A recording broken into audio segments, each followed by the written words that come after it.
Hey everybody, I'm Amelia Parker and I wanted to tell y'all about the strategy of mind maps. Super simple way for students to identify their prior knowledge, build upon it. It's guided note taking, and then you end the lesson by having them summarize what they've learned. So your materials are really simple. You just need a blank piece of copy paper, some writing utensils. Sticky notes are optional, but I think they're great to use. And then a piece of poster paper or poster board. So to start this strategy, you just give all your students a blank piece of paper and whatever topic that you're covering. So like in this example, I did spiders. So you have them in the middle of their paper write the topic or concept that you're covering. And then they're just going to map, they're just going to brainstorm and write anything that they can come up with that they already know or think they know. So for spiders, I did like they have 8 legs. And then the great thing about this strategy is that they can either write the words or they can just draw a picture, which is great for those culturally and linguistically diverse students. It gives them an option to represent what they know without having to be proficient in the English language. So you're going to give them just a couple minutes to brainstorm on their paper, and then you want them to come together as a group. Put them in a small group, and they're going to come together as a group, and they're going to write all of their ideas on their poster paper. So that's where that comes in. So you want to give them like just one color. So I just chose red. I started off with red on my poster paper and just wrote what I could come up with. And that's what they would do also. So then after they talk together and work together to get this done, I'll give them maybe 5 minutes to do this.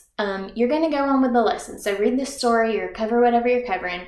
And as you're doing that, you want to stop ever so often and let your groups come together and add to their poster board. So that is where maybe a different color marker or the sticky notes would come in. That's where they're going to expand upon what they already know.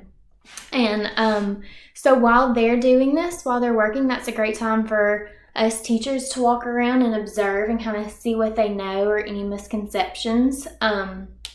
And then after they've all worked, after you've given them plenty of time and plenty of resources to add to their mind map poster, you want the students to look back and either confirm or disconfirm their original ideas. So like maybe they wrote spiders have 10 legs.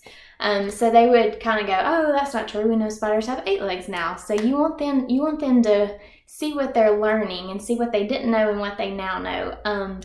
And you also want to do like a gallery walk around the room and let the students see each group's learnings. And then it's also great to just leave these displayed in the room for students to use on any projects that you're doing with this topic or any tests that you're doing, so that they can refer back to that, because this is their learning, this is their knowledge. It's going to benefit them to be able to see it. And then finally, to end the lesson, you want the students to summarize what they've learned. So maybe write a short paragraph about what they've learned, maybe what they thought they knew and what they now know, and then just have them share that with a partner. So like I said, this is a super simple and I think super fun and engaging way for students to represent what they know and then build upon that, which is awesome, to see them find what they didn't know, and get excited about it, hopefully.